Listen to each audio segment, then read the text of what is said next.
we're about to start. Now give me that thing here. Action, camera lights, action. Yeah, there's no lights. We've got natural light. Natural light, baby. The lighting is amazing. I love it. Hey, it will be beautiful outside, guys. I still say. It will be. Yo, it's that it will proper be. natural, and more like you're blending with nature, because there's that beautiful tree. And how shady like aqua. You are in the boondoos somewhere. You see what I'm saying, guys? Please, feel you. Please.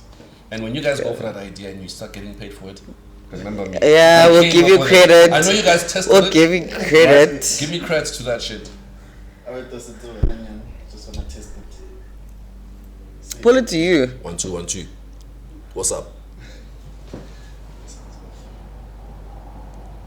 Okay. 1 2 1 2. What's up? Who came up with this 1 2 1 2? I don't know. It just crossed my mind. How do we test? I'm just asking who came up with the. Well, maybe those people who work on cameras behind the scenes. I don't know. I feel sick. Sure. I trust you. Look like a glow in the dark. Look like a glow in the dark. Are you ready? 3, 2, 1. You clearly hair. Okay, I got it. You got it. Got it. Yeah. Thank you. Next time you come, you must bring the proper one, because Deal. could take a lot. It's 1,000. Okay. I don't even know how much I got it. Got it. Yeah. Hi guys, if you tuned in right now, you're watching ADN Lifestyle with Sonate, brought to you by ADNPodMix Entertainment. Giduzile Nhlex. I don't know if they call you DJ Nhlex or it's just Nhlex. They don't call me DJ, so there's no affix to my name or my stage name. I'm just Nhlex TheMessenger. Okay. But I am a DJ, of course. Yeah. Hence, the stage name is for the DJ in me. Okay. But you don't need to mention the DJ part, because people know. Well, I believe people know I'm a DJ. Of course, I mean.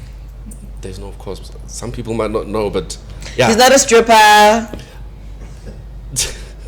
Might be Just after 9, but you never know. Really? I'm just Really? saying. I think Nhlex has been drinking the amber gin. We ferried it, guys. How really? In Ilikana when he got here. I only had, this is my second class, guys. Please, like, I'm not a drunkard. People know. I'm not that type of a person. So, however, Yeah. very nice. You love it.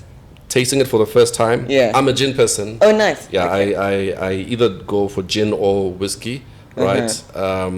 But for the first time tasting this amber and the texture of it and the actual taste, I'm quite impressed. Love the lavender. I love it. I love it. I never a lot of love people lavender. maybe, in the sense. Lavender has always been, A smell. Yes. You know, to brighten up the house True. and to get the house to smell good. But the essence that comes out of it from this gin, it's proper. I must say. I'm happy another one bites the dust. Salute to the guys that brought guys this. by amber gin. Nice How one. are you doing, sir? I'm okay, my sister. I'm good. I mean, I can't complain. Good life, Joe. We take each day as it comes. But generally, man, I'm good. I'm just enjoying life, man. Life when I winka straight kapa white dash.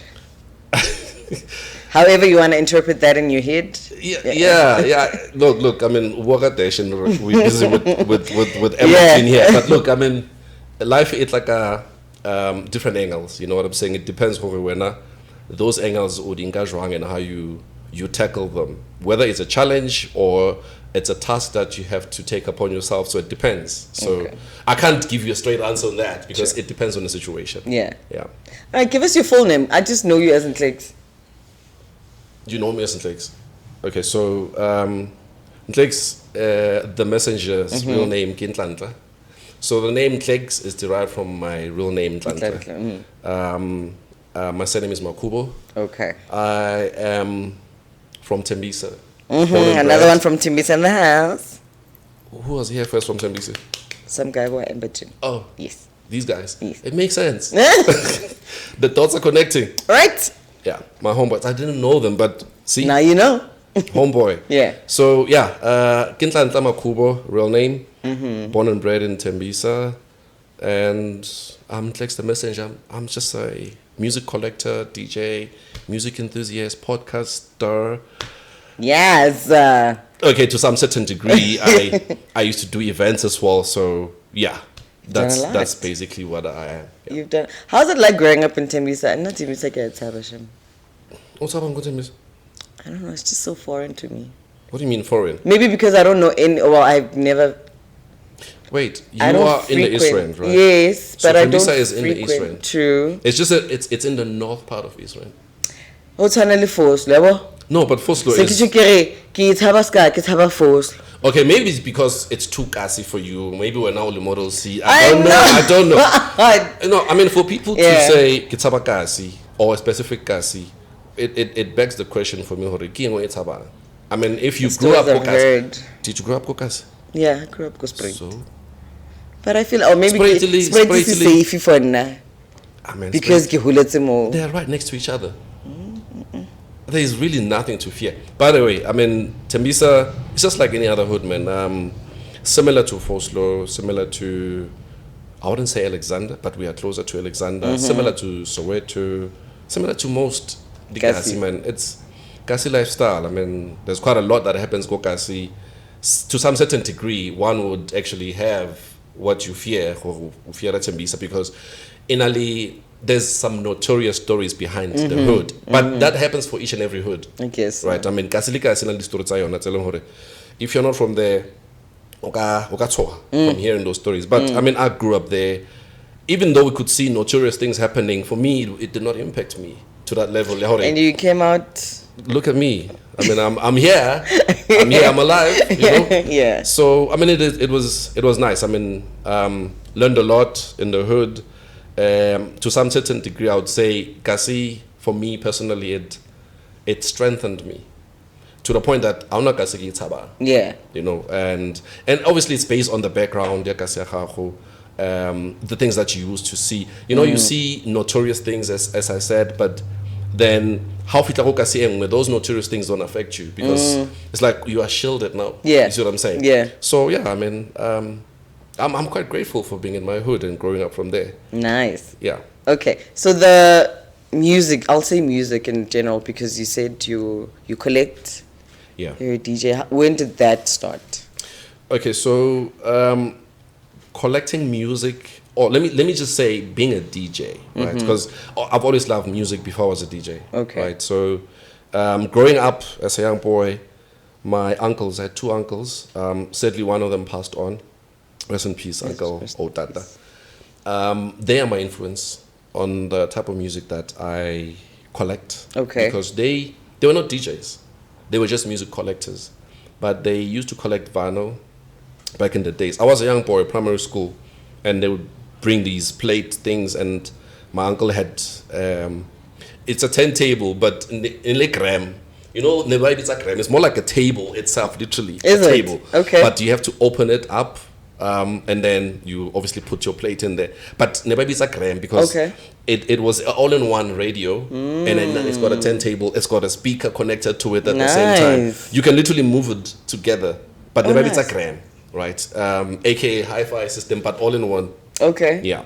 So he had that, and he used to buy and collect vinyl quite a lot. And what brought or caught my attention musically was the type of music that he used to collect on vinyl.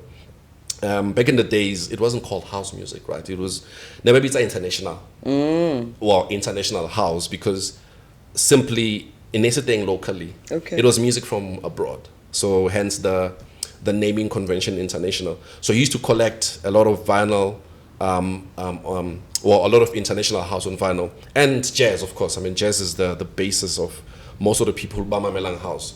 Sure. So I would listen to what he plays all the time, and I got intrigued, you know, by this specific type of music, which is the international house, and that's where I started falling in love with house music, basically. And I'm talking back in the 80s. I was I'm an 80s baby, so yeah, it started there, and obviously it developed up until 2008. Okay. In 2008. Let me just go back a little bit. So 2001. 2001, I met this gentleman in Kokasi. His name is Andrew. He was a vinyl collector. By that time, it was just vinyl collection and vinyl music being played. There was no digital. I believe there was not even a CDJ by then, 2001. So, but they used to run around with their bags or the crate. Vinyl. And I met up with this guy, and he was a friend with my brother. He was older than me, and he was obviously playing vinyl. And I asked him, dude, I've always loved this, and I see when publicly you DJ, like literally you're a DJ. I need to know how to do this. This is what I want. He's like, no, it's cool. Let me put you under my wing, and then I'll teach you. So I started collecting vinyl from there through his guidance, and then he taught me. It literally took me just over a month for me to understand how to mix vinyl. And then I started collecting. And by that time, obviously, vinyl was not as expensive as it is now. Hey. Right, because it's quite pricey now. But it was more accessible through the record stores. So you had to physically go to a record store, grab a vinyl, listen to it before you even purchase, because you can't just say, oh, it's one of my favorite producers, I'm going to buy it automatically. You must listen first, right? Just like how you do it now digitally. You must listen first before you buy. And then I started collecting vinyl bit by bit. And then I would obviously shelve whatever that I could to be able to, buy the vinyl. I would buy about one or two every 2 weeks. Okay. Because I used to go down to House Africa or to Joburg every 2 weeks whenever I would get a chance. And then 2001, 2003, 2002, 2003, that's when I had my first child. Aww. So I'm that old. I had my firstborn child, and I always tell people this, that I had to unfortunately quit DJing and collecting music at that point in time, because it conflicted with the relationship that I was in. The partner that I was involved with at that time did not understand what I was trying to do, right? Because I had a stable job, but at the same time I was trying to hustle, because obviously this comes with a passion. Yeah. But she didn't like what I did. She didn't like the whole DJ scene, in a sense that there's a stigma attached to it, especially for us male DJs. So I had to weigh what is more important. At that do I moment. go for at that moment, do I continue, pursue my passion over, making somebody happy or a relationship? So I unfortunately decided to quit 2003, and then I left everything. Unfortunately for me, when I quit at that point in time, I didn't think I was going to come back to the DJ scene. Okay. Because what I did is I gave away all my records. And you can imagine, from 2001 to 3 years of collecting, it wasn't a lot, but I had a crate and a half of That's records. a lot. Yeah, but in today's standards, it's not. That's but not. yeah, at that time, it was quite a lot. So I gave everything away, my records, and this guy who taught me how to play, we had actually collaborated, and we bought equipment as well. We had turntables, we had SL 1200s, which we bought together, and a little bit of sound, this and this. So I literally said, you know what, I'm quitting. I'm just going to give everything away. I gave everything to him. Okay. I said, friend, you know what? Because you're the only person that I trust, I'm going to give everything. This was in 2003. Fast forward to 2008. 2008, obviously I go to gigs, I attend.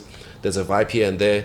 And then there's these guys who actually caught my attention. Okay. With the type of music that they played back in the days. And I was like, no, man, something needs to give. I need to go back to the scene, because that thing is still there. It's always there. Like, you can't take it doesn't away. leave you. It doesn't leave you. So I was like, no, man, I have to fix this thing, And I managed to convince my then partner to say, look, I know I quit, but it's been so many years now, right? But I can't get this thing off me. The fire's still burning. You see what I'm saying? And sometimes you get to a place and people are, you listen to a DJ, and sometimes you don't get that satisfaction, but you can actually do a bit of a difference, based on the expertise and the type of music that you collect. Because I was still collecting, but obviously there was now digital at that point in time. Yeah.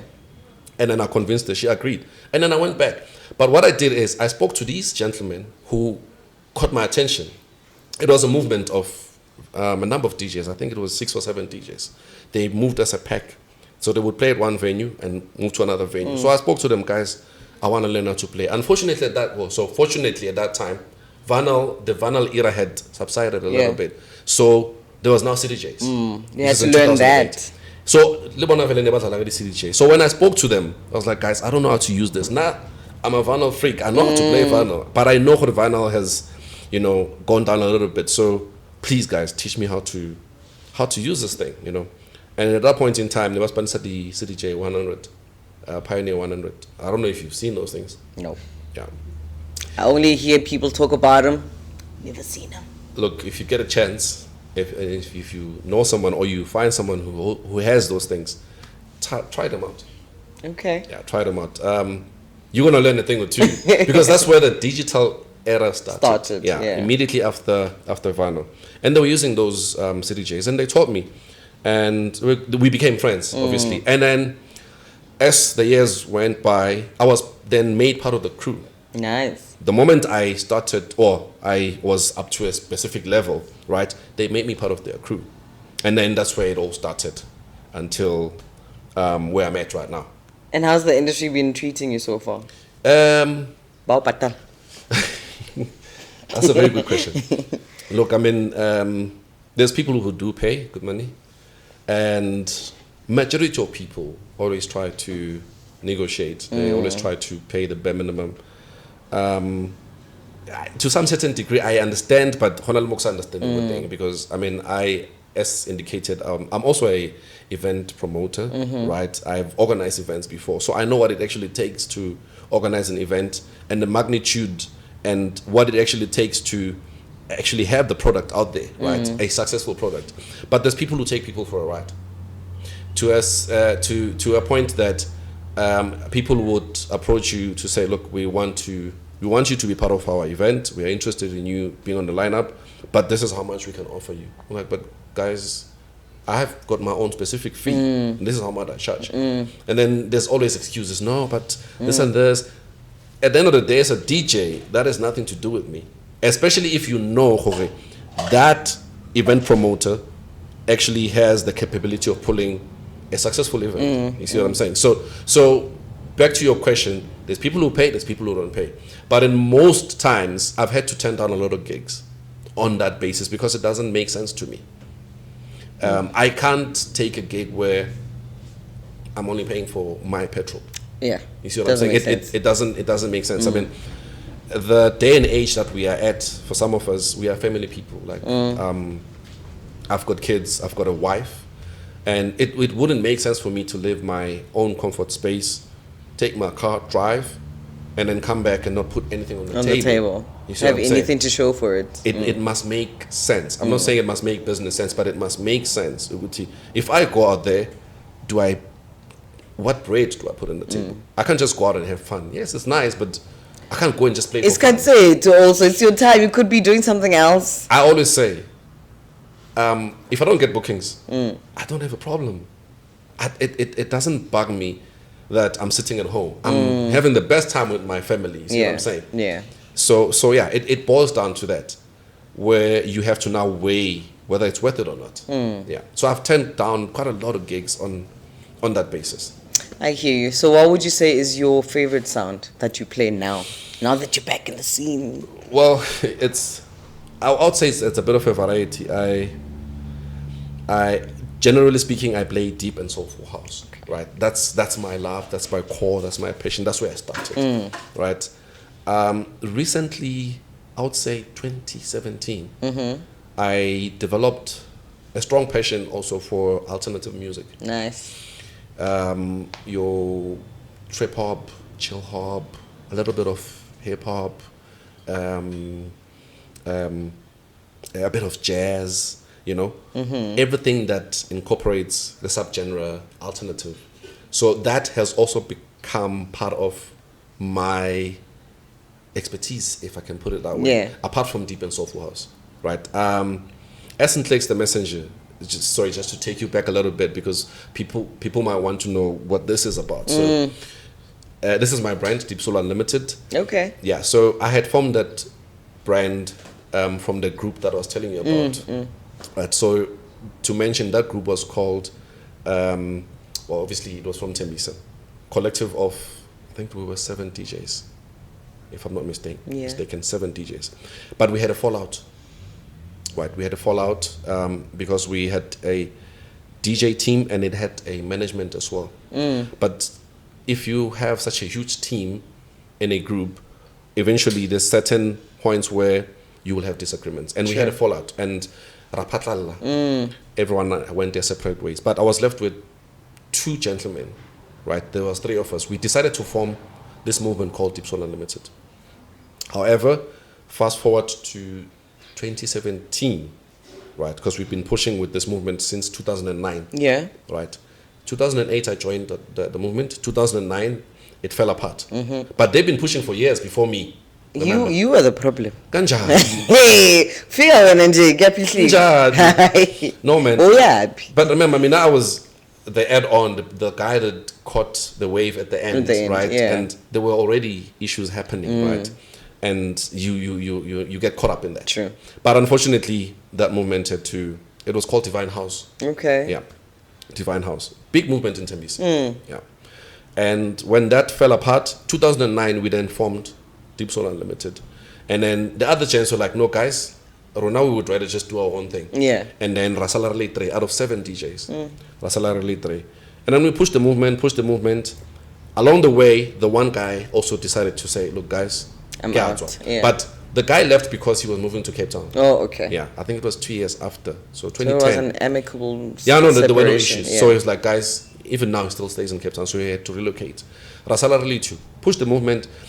The good thing is that movement took over that traction, Divine House. So we managed to gather the following. We managed to gather the support that we had through Divine House, and now people are they were following Deep Soul Unlimited, right? We pushed the movement up until 2017.